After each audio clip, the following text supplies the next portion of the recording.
Greetings, everyone. This is the Man United Agenda and the Brentford versus Man United review.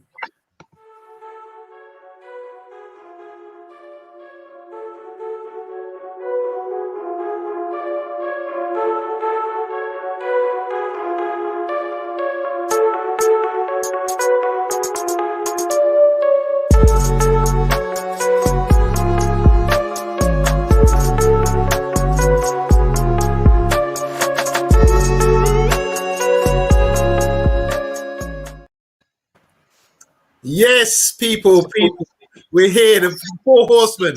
It's a total analysis of Brentford versus Manchester United. It's not the Premiership, it's a friendly pre-season. It just kicked off at 8 o'clock earlier, so we're the first ones to comment on the game. My name's Mondi Juma, I represent the Man United Agenda. Do you want to introduce yourself, Mr. B? You just have, thank you very much. But Mr. Alango? You're muted. I'm not muted. I'm here right now, okay? All right, you're back with us. Dr. Phil, Big Phil here in the building. And I've got a special guest today. I'm going to let him introduce himself. Jacob, do you want to let him have it? Hi, yeah, I'm Jake. Thanks for having me, guys. I'm head of sport at Reach PLC. That's Daily Mirror, Daily Express, and Daily Star Online. Brilliant. And what's your favourite club? Brentford, of course. That's why you're here. That's why you're here. All right, guys. So the final score was 2-2 today. I thought it was an exciting game, a bit of a step up from QPR, not only because they're a Premiership side, but I think we played a little bit better today. I don't know if you all agree. Mr. B, do you want to just take it away? You watched the whole game today. Look at the starting lineup and any comments on that? It's what I expected, to be honest, because the players just haven't been back into training yet. I am a bit worried about when they're all supposed to be returning, in all fairness, but the team that was put out is what I expected. Bar, for some reason, I just maybe it's a willingness or a hopefulness, but I thought that Van der Beek could have got a lot more game time today. I think that's just me being me. I love Van der Beek, and I don't think he's had enough game time. I mean, all of those players who came on before him, he got 15 minutes. So I'm hoping that he does get a little bit more against Preston on Saturday. But yeah, the team is exactly what I expected it to be. So yeah. Big Phil, is that side of things to come? Van der Beek getting 15 minutes of the game? I mean, he was out injured for quite a while. He got injured prior the Euros, right? So he's just coming back. I know there were some reports saying that he would have got us 60 minutes, but that wasn't true. But I mean, at the end of the day, he got some time to play, and hopefully we can see him play a more important part in our. Well, we have one more preseason game, right? Or two more. I think two. Everton. Yeah, we got Preston and Everton. Okay. Right. So hopefully he can play some roles in those two games coming up, and let's see what he can do. So moving on to you, Jacob. Do you want to just discuss about Man United, what you saw tonight? We've only had a few first-team players out there. But what's your assessment about what you saw in the first half? Yeah, I think, to be honest, I don't think you can judge too much from friendly games. I saw the result at the weekend, and I'm sure all the QPR fans were buzzing with that in West London. But I think ultimately, certainly the Championship teams, they started back a week before. So actually, in terms of fitness levels, they were a week ahead, which at this stage is massive. And, you know, you need to look at the United team sheet from Saturday to see, you know, there's plenty of stars missing. Even tonight, you know, Fernandez was sitting up in the stand. You know, he's obviously one who's going to be come August 14th. He's going to be back and in the starting lineup. And I think the rest of the players who are in Euros action, like Rashford, will be back. I was really impressed with Greenwood. I thought he looked really dangerous as well, and he was probably the biggest threat going forward. But you know, Alanga, I think he was on the score sheet at the weekend as well, wasn't he? Yeah, so that's obviously, you know, very pleasing as well that the young players are getting some game time and the chance to impress. So, Jacob, taking all that into consideration and the rise of Brentford since they got the new stadium and actually being in the Premiership, it's unbelievable. We're West London, man, so it means a lot to us. But can you give us a little summary of their background last couple of seasons and what's been the catalyst to them really changing and pushing up there now? Yeah, I mean, I remember going back 10 years ago, we were jangling buckets outside the stadium to try to raise funds to sign players. You know, we actually once signed a player.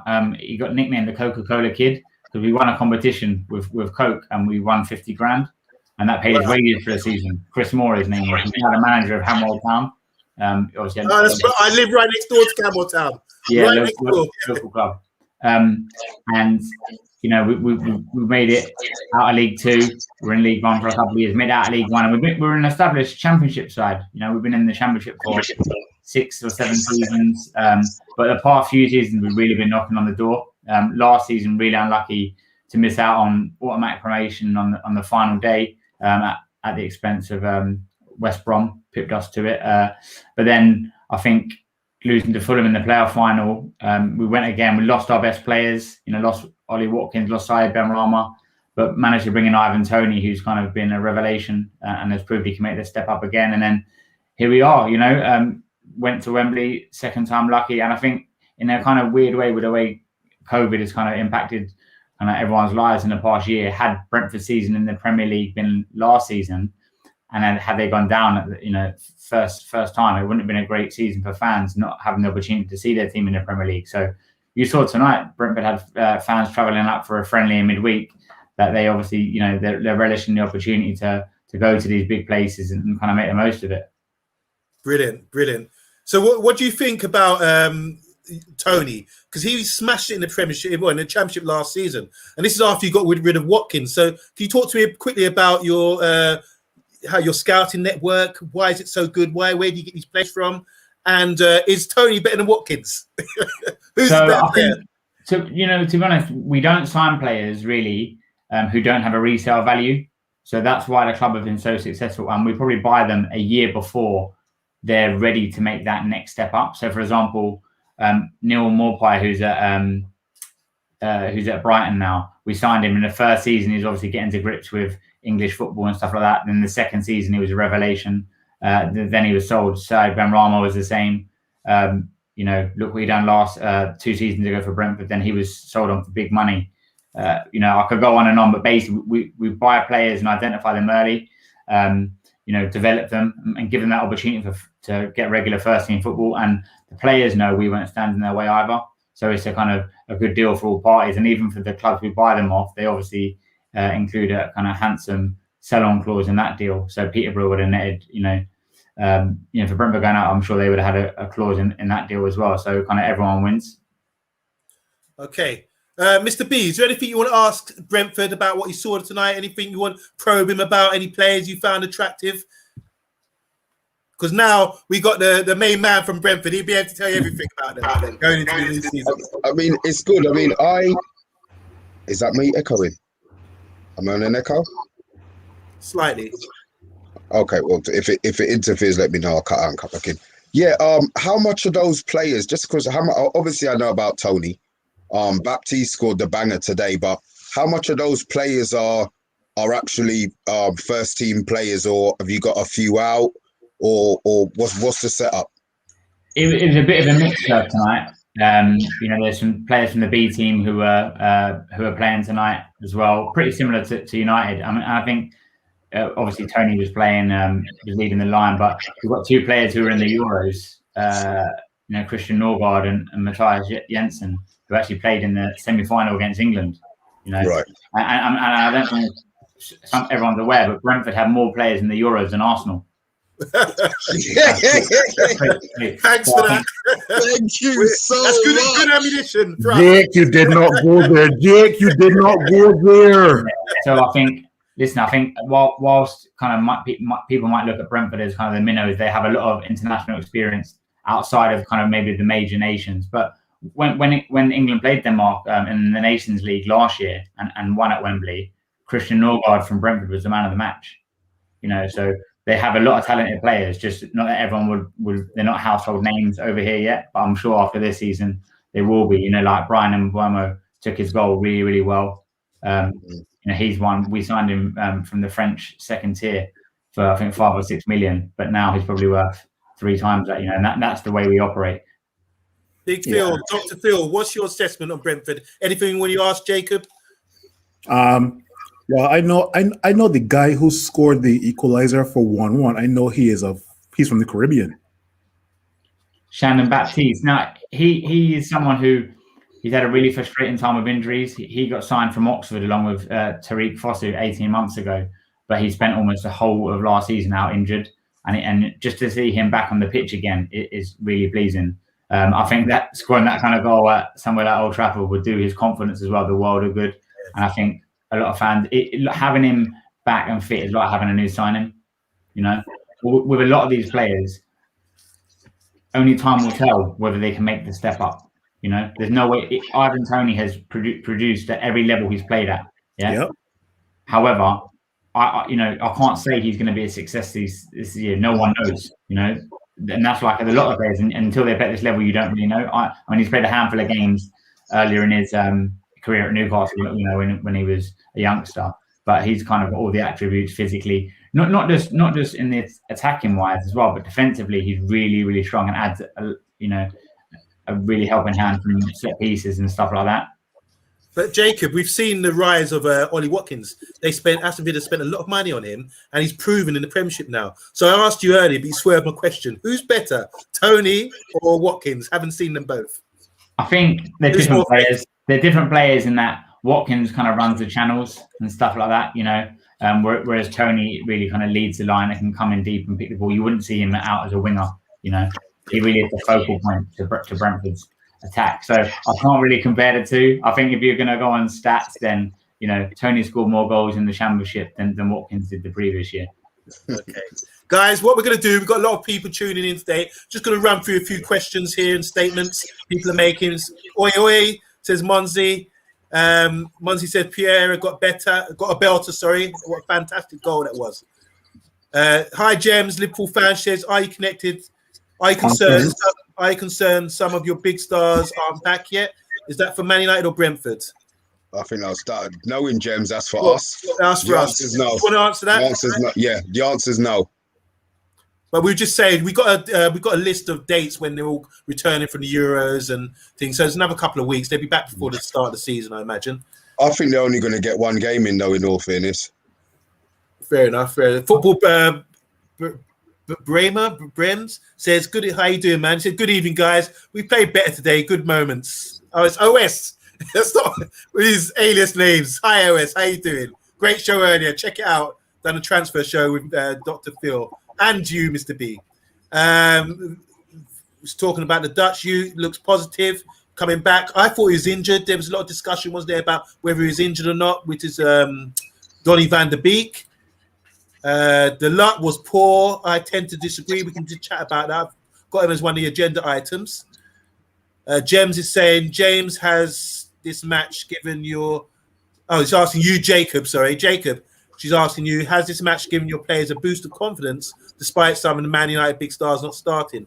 Yeah, so I think normally, like historically, you wouldn't play someone in the same league as you in pre-season games. You know, you'd always tend to play teams from a lower division or teams from abroad. That's changed in recent seasons with kind of money spinning tours to the US, like I think with the International Champions Cup and things like that, whereby you can't read too much into these games, whereas previously teams wouldn't want to play each other because they might suss each other out tactically and things like that. But it really isn't that. It really is a good exercise for both players. And I think I was really impressed with the tempo of the game tonight. It was like watching a proper football match. It didn't feel like watching a friendly.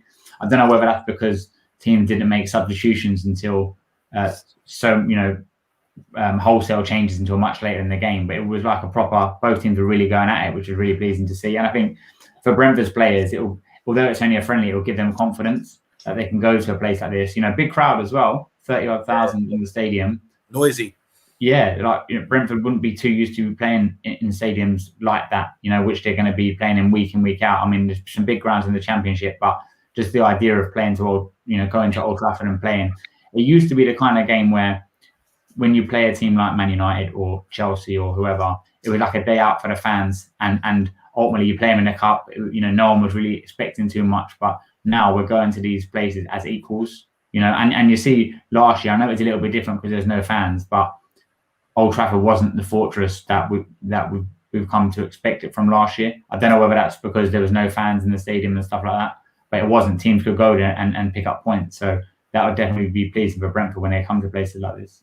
Yeah, that point about the fans not being in the stadium, a lot of people say that it was to do, our away form was so great. It's really consistent. I think this season will be showtime for everybody to see where we really stand. Another question here, Jake, do you think the match was a boost of confidence? Oh, sorry, that we've done that one. Sorry? No, I'm saying that was the same question from before. Yeah. The lot can go. This is from Muncie. I will drive into Milan. He doesn't like the lot. I thought he played well. This is from our boss Solo. How you doing? Good evening. Gems Championship. We're represented in Euros. Will she clap in, applauding that? Gems, don't forget to remind them about Arsenal. The fact that the little trivia there about Arsenal. This is Matt from Football United TV. So big up panel. We love you too, Matt. We love you too. Big up from Talk MU. My fam right here. And Charles Williams, Liverpool fan, says evening all. Tuning in late. Did United win? No, we drew, I'm afraid. But it was only a friendly. It was a good run out. Okay, so moving on, guys. Just going to read out the starting lineup for Man United. Jacob, you can jump in if you want. I know it's the Man United show, but we're going to get on to Brentford in a second. Starting lineup was Heaton in goal. Wan-Bissaka, I think he played the whole game, didn't he? Tunzebi, Mendy, Williams at left back started there. Pereira obviously scored the goal. Matic, Mata, Lingard, Elanga, and Greenwood. That was the starting lineup. And considering what we had on the bench, it was similar to what we started with against QPR the other day. Just going through the quick defense there. Heaton, nothing to do, no fault with the goal, really, is there? Nah. Wan-Bissaka, what about his cross for Elanga's goal or raiding forward? Do you think we've seen some improvement there, guys? I'm not sure. I'll be honest. Yeah. He hasn't looked on it. I said to one of my mates that I thought it was a bad cross and Elanga made it a good finish, but maybe I'm being harsh because it wasn't in front of him. It was just behind him. So am I being harsh? He delivered the ball and we scored.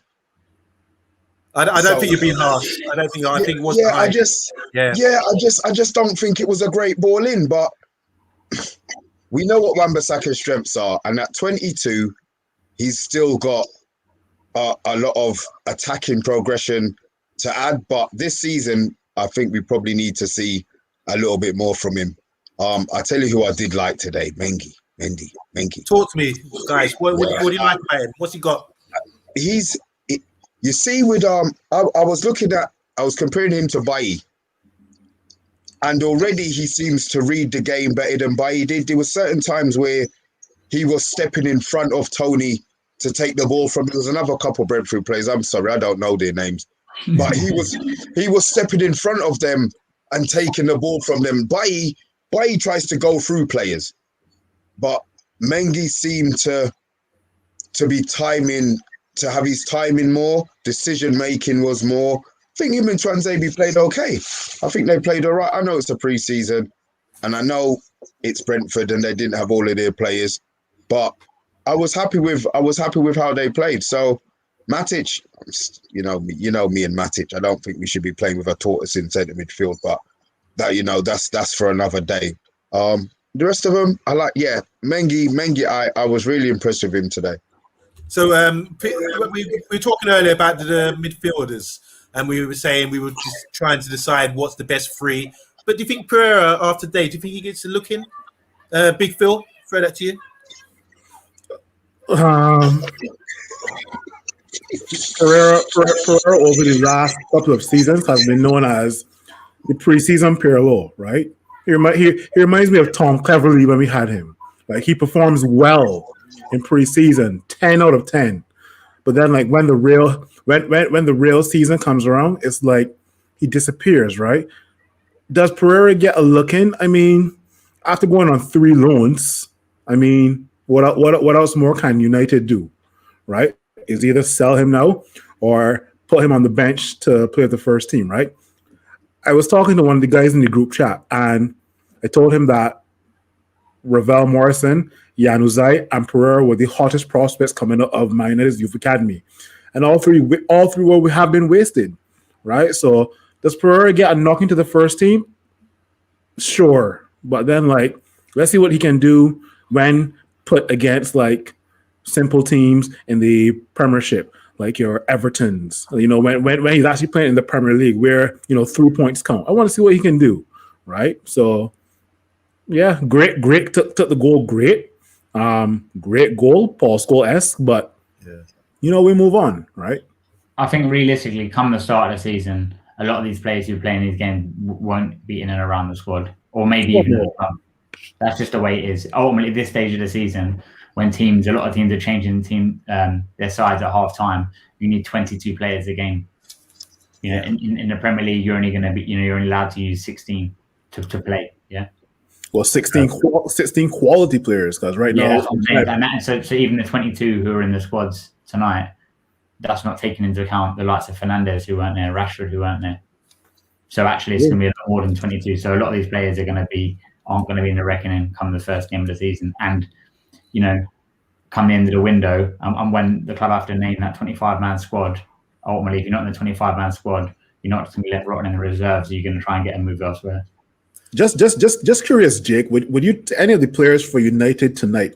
Would you take on Brentford's team to start per se? Greenwood. No. Bit ambitious there, Jake. Honestly, it's one of the lads actually who played tonight was from Man United. Max Haygarth, I think. Yeah, that's right. And he looked quite tidy. He hasn't been really in and around the first team that much, but he looked quite tidy. But it's the same story for Brentford in that there's players who are in that squad and played tonight who won't be, who may not be at the club come, the end of August. But at this stage of the season, you still need players to fulfill training matches, 11v11s, stuff like that. A lot of clubs have 3 or 4 keepers just because they need them for training and stuff like that. You look at some backup keepers who haven't played games in years, and they just, how often does Lee Grant play? I don't know. Hardly ever. While we're on that subject, I just want to add, I want to go through the Brentford team, Jake.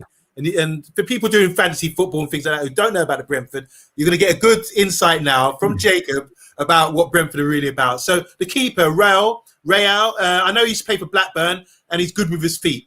Do you want to add? Do you think he's a good keeper? Yeah, he's really good. That's why he was wanted by Arsenal a couple of years ago. He signed a new deal, and he's played really well and has been the undisputed kind of number one at the club. Great with his feet, likes to play out from the back. However, is prone to the odd error, and I think if he was to cut those out of his game, he would be playing at a top club. But that being said, ultimately, the way we play and to play out from the back is more risky. So you are going to get that. Whereas if he just decided to hoof everything, there'd be less errors, but then we wouldn't have possession. So being in the Premiership now, defence is key, isn't it? You don't want to be conceded loads of goals like Sheffield United last season. So going through defence, maybe I'm not pronouncing names right, but you had Roslev, Good, Pinnock, and Thompson. Maybe is that right? Do you want to? So out of those, Ethan Pinnock is a bit of a man mountain. Played 50-odd games last season. 6 or 7 years ago, he was playing for Dulwich Hamlet in non-league. So he really has come through the ranks. Played at Forest Green Rovers, played at Barnsley, then we signed him. And he's kind of been a rock at the back and a man mountain. And he's recently been capped by Jamaica as well. So he's one to certainly look out for. And I think he's going to get better and better. I think Charlie Good signed last summer. He won't be in the starting lineup. Had some problems last season, but I was actually quite impressed with him tonight. I thought he played quite well and took the ball out of defence quite well as well. And then I think Roslev at the moment would be kind of the first choice right back or more of a right wing back. And then Thompson spent last season at Swindon Town, so he won't be in the starting 11. But Rico Henry is the first choice left back, who's a really good player and kind of one who's probably the best fullback in the Championship last season, or when he's kind of on his game. Struggled a little bit with injuries towards. I was about to say, but Pontus Jansson, who Sweden international from Leeds United, we signed him a couple of years ago. He was the catalyst really tightening up our defence. You know, we've always been good at scoring goals and creating chances, but we conceded too many. But now we had kind of defenders in place who defend first, and that was the thing. And we became really, really hard to beat, and that was the catalyst really for us to start challenging for promotion. Good stuff. Swap. So that's your defence. Can you just, while we're talking about this, can you just give an idea of what sort of formation you play as we go into the midfield? Yeah, so it's a kind of a 4-3-3 or a 3-5-2. It depended on opponent and stuff like that. I mean, if there was a 3 at the back, we signed Asia from Celtic as well. Oh yeah, the Norwegian guy. Yeah, he didn't play tonight, but you know he would be one of the 3 at the back if we play that way. Christian Norgard slotted in there towards the end of last season, and it worked really well. But he'll be back in the engine room, and then you kind of got Vitaly Janelt, who played tonight. Got a long ranger in his locker. I think we signed him for something like 500k the year before, and it's been like a revelation. But I think because of Brexit, it's kind of changed the rules a little bit and moved the goalposts. So it's made it a little bit more difficult to sign players from overseas who aren't kind of established internationals and things like that. He's been really good, and we've got the lad from FC Midtjylland who came on quite late today as well.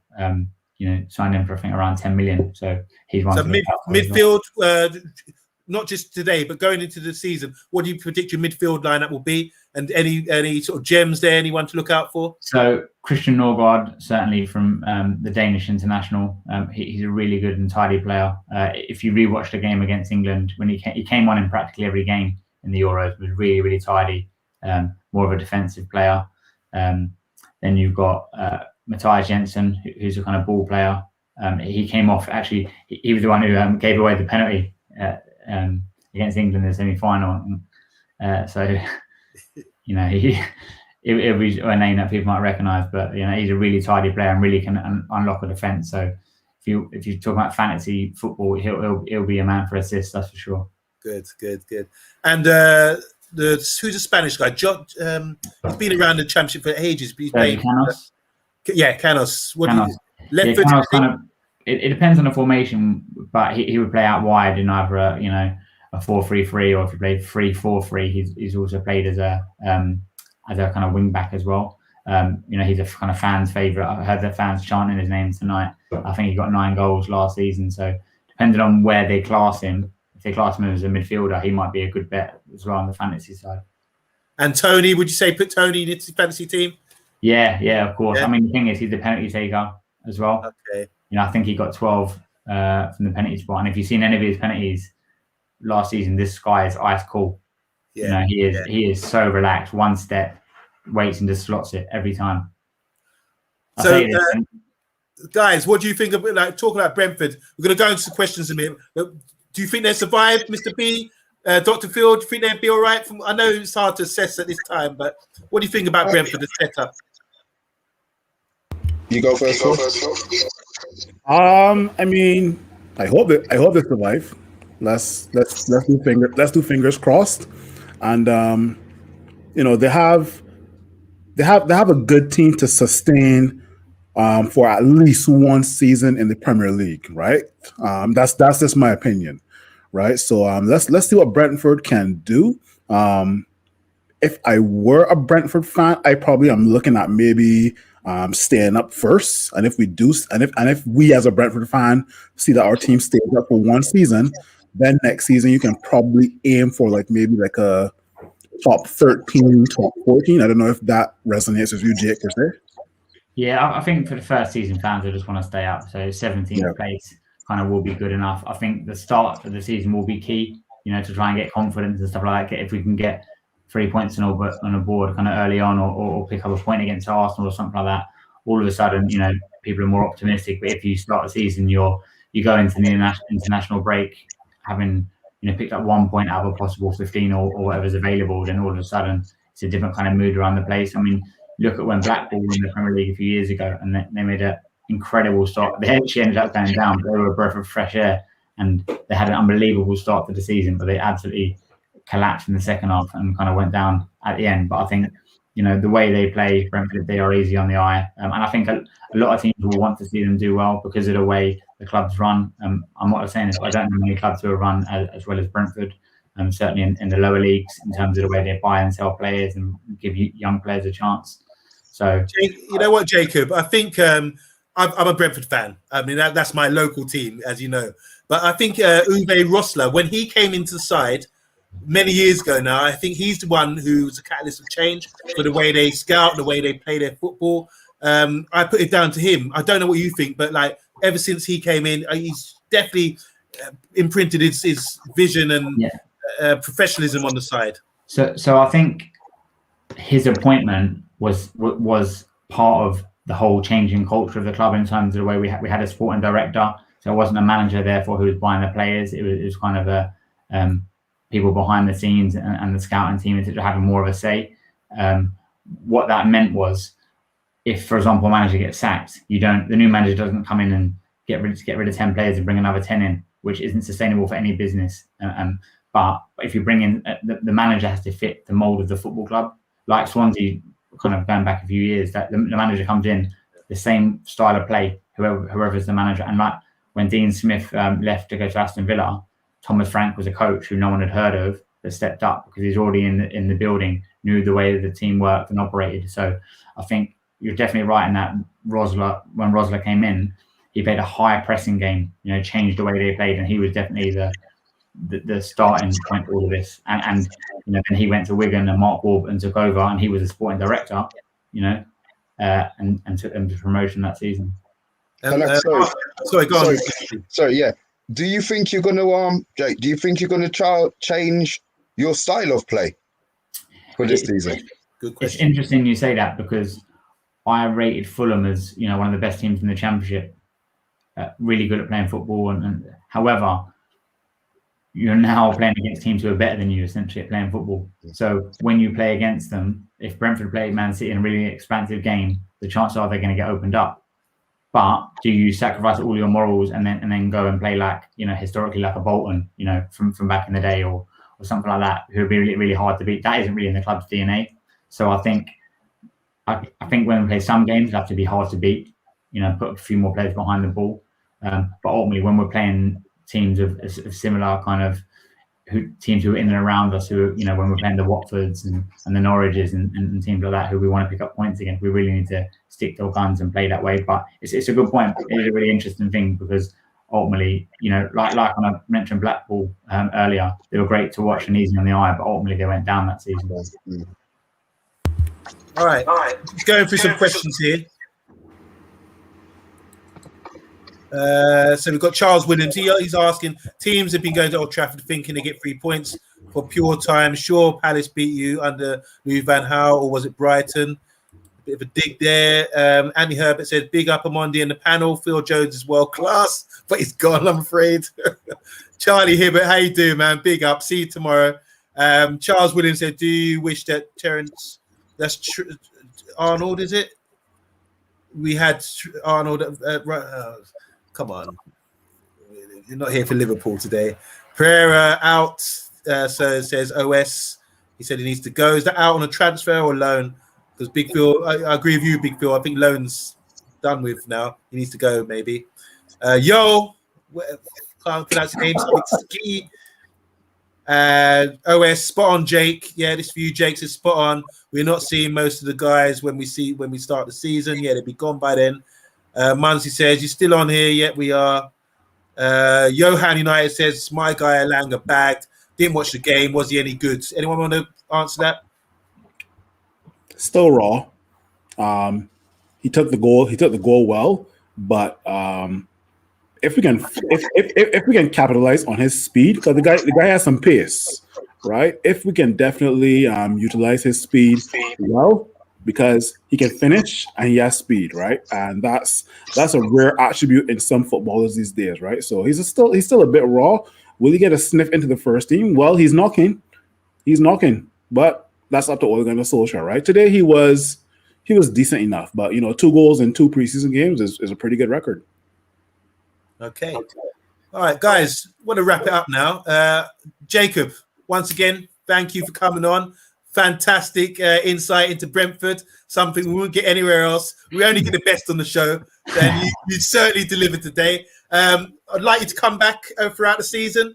Yeah, listen, tap me up whenever United are playing Brentford again. Yep, Hopefully I'll be at 100%. both games. So yeah, definitely. Thanks for And having make me sure on. you subscribe and like and share with all your friends. Will do. This is where it's happening. We're talking all football. Just want to say to everyone commenting, brilliant. Thanks for all the comments. I hope you enjoyed the show. We're going to sign out 35 minutes in. It was just a pre-season friendly, but we're coming for you next time, Brentford. We're going to take 3 points out of you. So God bless everybody, and we're out of here. See you later.